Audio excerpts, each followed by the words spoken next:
성도 여러분, 안녕하셨습니까? 만나의 아침입니다. 다 같이 기도하시겠습니다. 하늘에 계신 사랑이 많으신 아버지 하나님, 이 아침 하나님께서 허락하신 생명의 만나를 풍성히 누리게 하여 주시옵소서. 오늘을 살 수 있는 생명의 능력이 주님께 있고 주님의 말씀에 있음을 저희들 확신합니다. 오늘도 축복의 은혜들을 베풀어 주시옵소서. 영적으로 육적으로 모든 에너지와 삶의 능력을 주님께서 공급하여 주시옵소서. 주께서 함께해 주심을 믿고 감사드리며 예수님의 이름으로 기도드리옵나이다. 아멘. 오늘은 히브리서 7장 12절로 우리 단락이 그렇기 때문에 우리 28절까지 보도록 하겠습니다. 내용이 좀 깁니다. 자, 우리 신속히 한번 읽겠습니다. 히브리서 7장 12절로 28절. 제사 직분이 변역한즉 율법도 반드시 변역하리니 이것은 한 사람도 제단 일을 받들지 않는 다른 지파에 속한 자를 가리켜 말한 것이라. 우리 주께서 유다로 쫓아나신 것이 분명하도다. 이 지파에는 모세가 제사장들에 관하여 말한 것이 하나도 없고 멜기세덱과 같은 별다른 한 제사장이 일어난 것을 보니 더욱 분명하도다. 그는 육체에 상관된 계명의 법을 쫓지 아니하고 오직 무궁한 생명의 능력을 쫓아낸 것이니 증거하기를 내가 영원히 멜기세덱의 반차를 쫓는 제사장이라 하여도다. 전에 계명이 연약하고 무익함으로 패하고 율법은 아무것도 온전케 못할지라. 이에 더욱 좋은 소망이 생기니 이것으로 우리가 하나님께 가까이 가느니라. 또한 예수께서 제사장 된 것은 맹세 없이 된 것이 아니니 저희는 맹세 없이 제사장이 되었을 때 오직 예수는 자기에게 말씀하신 자로 말미암아 맹세로 되신 것이라. 주께서 맹세하시고 뉘우치지 아니하시리니 내가 영원히 제사장이라 하셨도다. 이와 같이 예수는 더 좋은 언약의 보증이 되셨느니라. 저희 제사장 된 자의 수요가 많은 것은 죽음을 인하여 항상 잊지 못함이로되 예수는 영원히 계심으로 그 제사 직분도 갈리지 아니하시니 하나니 그러므로 자기를 힘입어 하나님께 나아가는 자들을 온전히 구원하실 수 있으니 이는 그가 항상 살아서 저희를 위하여 간구하심이니라. 이러한 대제사장은 우리에게 합당하니 거룩하고 악이 없고 더러움이 없고 죄인에게서 떠나 계시고 하늘보다 높이 계신 자라. 저가 저 대제사장들이 먼저 자기 죄를 위하고 다음에 백성의 죄를 위하여 날마다 제사 드리는 것과 같이 할 필요가 없으니 이는 저가 단번에 자기를 드려 이루셨음이니라. 율법은 약점을 가진 사람들을 제사장으로 세웠거니와 율법에 하신 맹세의 말씀은 영원히 온전케 되신 아들을 세우셨느니라. 우리 내용은 길지만 핵심적으로 두 파트로 나누면 12절부터 24절까지는 아론의 제사장 직분은 그리스도의 제사장 직분으로 배치되었음을 보여주는 것이고요. 그 다음에 25절부터 28절까지는 그리스도의 제사장 직분의 효능과 그 영원성, 의미에 대하여 말씀하고 계십니다. 자, 그러면 특별히 우리 12절부터 있는 말씀은 히브리서 기자가 제사장 직분의 변화에 대해서 언급하는 것은 단지 제사장 직분의 변화가 아니고 결국 제사제도를 통한 제사제도의 의문의 법의 변화임을 나타내는 것입니다. 아론의 자손의 제사장이 이 아론의 자손들 속에서 이제 제사장이 나왔는데요. 그러나 멜기세덱 같은 전혀 상관이 없는 제사장으로 배치가 되었듯이 이 제사제도는 예수 그리스도 안에서 이제 폐지되고 구원의 그림자가 아니라 실체가 오신 것을 나타냅니다. 아론의 반차를 쫓지 않고 멜기세덱의 반차를 쫓는 별다른 한 제사장을 세움에 대해 말한 이유는 바로 이제는 그 예수 그리스도께서 이 혈통적인 제사장 직분이 아닌 하나님께서 특별히 그리고 영원한 대제사장직의 정통성을 갖고 계심을 설명하고 있는 것입니다. 14절로 15절에 우리 주께서 유다로 쫓아나신 것이 분명하도다. 사실 제사장직은 레위 지파에서 나옵니다. 아론의 반차에서 나오는데 예수님은 유다 지파에서 나온 것입니다. 바로 그래서 예수님이 아론의 반차 레위 지파에서 나오지 않았지만은 멜기세덱이 대제사장이 된 것처럼 그 예수님의 대제사장 직분은 정통성이 있다고 하는 사실을 설명하고 있는 것입니다. 그 다음에 16절로 17절에 그는 육체에 상관된 계명의 법을 쫓지 아니하고 오직 무궁한 생명의 능력을 쫓아낸 것이니 증거하기를 내가 영원히 멜기세덱의 반차를 쫓는 제사장이라 하여도다. 그래서 그 제사장직의 정통성이 멜기세덱의 반차에 있다라고 하는 것입니다. 육체에 상관된 계명의 법이라는 것은 아론의 자손만이 제사장이 된다고 하는 당시의 법을 말하는 것입니다. 예수께서는 무궁한 생명의 능력을 쫓아 구주가 되신 것입니다. 무궁한 생명이란 이 땅에서의 수명에 의해서 제한되고 또 그 다음에 다른 그 레위 지파의 다른 사람으로 제사장직이 또 넘어가고 하는 그런 한시적이고 한계적인 그런 제사장직과는 달리 영원한 멜기세덱의 반차를 쫓는 제사장이라고 증거하고 있는 것입니다.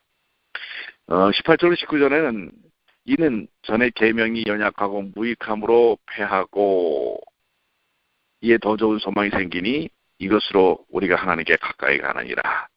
하나님께서 예수 그리스도를 무궁한 생명의 능력을 쫓아 보내신 이유는 구약시대의 제사장 제도가 그리고 제사 제도가 그림자요 상징이기에 실체가 오셔서 폐하여지기 때문에 그렇습니다. 율법으로는 아무것도 온전케 못합니다. 사람이 율법으로 의롭다 하심을 얻지 못한다라고 로마서 3장 20절에 말씀하고 계시고요. 구약시대의 제사장 제도나 제사 제도는 그 자체로는 연약하고 무익한 것입니다. 그것은 단지 앞으로 오실 완전하신 메시아에 대한 그림자와 모형과 예표인 것입니다. 그러므로 메시아가 오셨으므로 그림자와 모형과 예표인 제도는 폐지된 것입니다. 더 좋은 소망으로 오신 예수 그리스도께서는 우리의 의가 되셨습니다. 우리의 의는 오직 이것뿐 예수 그리스도의 십자가의 피밖에 없는 것입니다. 그래서 1절부터 19절까지에 있는 앞서 있던 말씀들을 정리를 해보면 이 제사장 직분과 율법 제도가 제사 제도가 사람에게 도덕적 완전함 즉 의의를 주지 못한다는 것입니다. 그것은 단지 장차 오실 메시아께서 주실 의에 대한 그림자와 모형과 예표였다는 사실이고요. 성경은 구약시대의 제사장과 다른 멜기세덱의 반차를 쫓은 제사장에 대해서 말씀하고 있고 그분이 곧 하나님의 아들 예수 그리스도라는 사실을 분명히 증거하고 있는 것입니다. 우리가 여기서 두 가지 진리를 정리할 수 있는데요. 첫째는 우리는 구약의 제사 및 또한 제사장 제도의 예표적, 모형적, 그림자적 성격을 배우는 것이고요. 둘째로 우리는 예수 그리스도의 그 속죄의 복음과 실체적 또 완성적 모습을 배울 수 있다고 하는 것입니다. 예수님을 통해서요. 이것은 옛 제사제도 의문의 법에 비추어 진정 더 좋은 소망의 내용입니다. 그래서 오늘날 우리가 더 이상 구약시대에 성전 제사 의식들을 지키지 않고 제사와 절기들을 지키지 않는 이유를 우리가 확인할 수 있는 것입니다. 우리는 예수 그리스도로 말미암아 그분의 십자가와 이제는 제사제도의 실체이신 그분의 십자가에서의 구원을 받아들임으로 우리는 놀라운 구원의 축복을 누리는 삶을 사는 것입니다. 20절로 있는 말씀은 또 예수께서 제사장 된 것은 맹세 없이 된 것이 아니니 예수 그리스도는 하나님께서 맹세하심으로써 제사장이 되었다는 점에서 아론의 자손들의 제사장들보다 다른 것입니다. 율법 아래서 아론의 자손 제사장들은 맹세 없이 그저 혈통에 의해서 제사장이 되었습니다. 그러나 하나님께서는 맹세하심으로써 메시아에 대한 예언을 시편 4절에 말씀하고 있는 것입니다. 이와 같이 예수님은 더 좋은 언약의 보증이 되셨습니다. 20절에 있는 말씀처럼 여기에 이와 같이 더 좋은 이것은 하나님께서 우리 인류를 위한 하나님의 뜻과 사랑, 마음을 표현하는 것입니다. 예수께서는 이렇게 더 좋은 하나님의 맹세에 의하여 언약의 보증이 되셨다는 것입니다. 더 좋은 언약이란 구약이 예표적 예언적 성격의 언약이었다면 이제 예수님의 십자가는 실제적 성취적 성격의 언약임을 말씀하고 있는 것입니다. 예수 그리스도는 하나님의 새 언약의 보증이 되시는 것입니다. 예수 그리스도께서 십자가에서 죽으시고 3일 만에 부활하심으로 하나님께서 주신 그 새 언약을 확실히 깨닫고 우리가 확신하게 되는 것입니다. 23절 24절 저희 제사장 된 자의 수요가 많은 것은 죽음을 인하여 항상 잊지 못함이로되 예수는 영원히 계심으로 그 제사직분도 갈리지 아니하나니 예수님은 항상 살아계시다는 점에서 아론의 자손들의 제사장들보다 다르다고 하는 것입니다. 나으시죠. 비교가 되지 않죠. 아론의 자손들 제사장들은 죽는 인생입니다.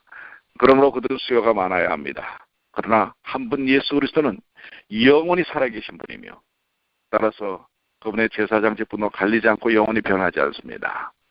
여기 갈리지 않는다라는 말은 아파라바토스라는 말인데요. 임시적이지 않다, 변하지 않다, 영속적이다라는 것입니다. 우리의 구주이신 예수님은 여러분과 저를 위하여 중보하시는 그 대제사장직은 영원히 변치 않는 것이라는 사실입니다. 변치 않는 그분의 사랑이 우리를 붙들고 계십니다. 25절 그러므로 자기를 힘입어 하나님께 나아가는 자들을 온전히 구원하실 수 있으니 이는 그가 항상 살아서 저희를 위하여 간구하십니다. 말씀 그대로입니다. 우리를 온전히 구원하실 수 있는 것입니다. 그분이 그래서 그분은 항상 살아서 우리를 위하여 간구하신다고 하는 것. 너무도 감동적이고 놀랍지 않습니까? 26절로 27절 이러한 대제사장은 우리에게 합당하니 거룩하고 악이 없고 더러움이 없고 죄인에게서 떠나 계시고 하늘보다 높으신 자라. 저 대제사장들이 먼저 자기들을 위하여 다음에 백성이들을 위하여 날마다 제사 드린 것 같이 할 필요가 없으니 이는 저가 단번에 자기를 드려 이루셨음이니라. 대제사장도 먼저 자기 죄를 위하여 고백하고 제사를 드려야 했습니다. 그리고 백성들의 죄를 향하여 또 속죄 의식을 하는데요. 우리의 구주 되시는 예수님은 단번에 십자가를 통하여 그 죄에서 우리를 벗어나게 하신 무죄하신 하나님 그리스도셨습니다.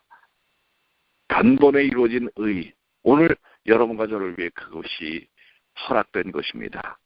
우리가 물과 성령으로 거듭날 때 단번에 드려진 그분의 십자가의 은혜를 인하여 우리 또한 거룩한 자, 의로운 자 된 것입니다. 오늘 그 감동과 감격을 마음속에 새기십시오. 아직도 죄 가운데 허덕이는 그런 인생으로 사시지 않게 되길 바랍니다. 28절 율법은 약점을 가진 사람들을 제사장으로 세웠거니와 율법에 하신 맹세의 말씀은 영원히 온전케 되신 아들을 세우셨느니라. 예수 그리스도의 속죄 사역이 완전한 이유는 그분이 영원히 온전케 되신 아들, 즉 구주이시기 때문에 그렇습니다. 여기 온전케 되었다라는 말은 구주로서의 그분의 사역을 온전히 이루셨다라는 뜻입니다. 즉 그분은 완전한 구주, 완전한 중보자가 되셨다는 말입니다. 그분이 십자가 위에서 이루신 속죄 사역은 완전하고 영원합니다. 그렇습니다. 그래서 20절부터 28절까지의 내용을 요약하면 대제사장이신 예수 그리스도께서 아론의 자손들의 제사장들과는 다르다고 하는 것입니다. 첫째로 그분은 하나님의 맹세로 하나님의 약속으로 제사장이 되었다는 점이고요. 둘째로 그분은 영원히 살아계심으로 그를 믿는 자들을 끝까지 영원히 온전히 구원하실 수 있다는 점이고요. 셋째는 죄 없으신 하나님의 아들께서 단번에 자신을 들여 대속을 이루셨다는 점입니다. 참 놀랍지 않습니까? 그래서 우리는 여기서 몇 가지의 교훈을 생각할 수 있는데요. 예수님의 대속 사역의 완전함을 우리는 깨달아야 합니다. 우리의 의는 오직 예수 그리스도의 피, 십자가의 피밖에 없다는 사실입니다. 또 하나는 우리는 예수 그리스도께서 지금도 우리를 위하여 중보의 일을 하고 계시다는 사실을 깨달아야 합니다. 그리고 마지막으로 우리는 그렇게 우리를 구원하시고 우리를 중보하시는 하나님께 큰 감사와 헌신과 영광을 돌리는 삶을 살아야 할 것입니다. 우리 주님 곧 오실 것입니다. 곧 오실 주님 우리에게 허락하신 십자가의 도, 십자가의 은혜, 그 기쁨 속에 날마다 새 생명 가운데 사시는 여러분과 제가 되기를 소망합니다. 오늘도 완전하신 영원하신 우리의 구주 주님께 모든 인생의 문제를 맡기고 그 안에서 해결함 받는 주님의 귀한 자녀들이 되시길 바랍니다. 오늘도 주님 안에서 승리하십시오. 기도하시겠습니다. 아버지 하나님 감사합니다. 아론의 판차를 쫓은 육신적 대제사장이 아니라 영원하신 하나님이신 예수께서 우리의 중보자 대제사장이 되셨습니다. 어제도 꼭 오늘도 죄 가운데 허덕일 수 있는 저희들의 삶을 언제나 중보하시고 완전케 하시는 주님의 은혜를 인하여 주님 감사합니다. 단번에 드려진 속죄의 십자가의 의미를 통해 우리를 의롭게 하셨사오니 오늘도 그 용서의 기쁨과 감동 속에 힘차게 사는 예수를 담고 예수를 바라보는 주님의 귀한 자녀들이 되게 하여 주시옵소서. 주께서 함께해 주심을 감사드리며 우리 주님 예수님의 이름으로 기도드리옵소서.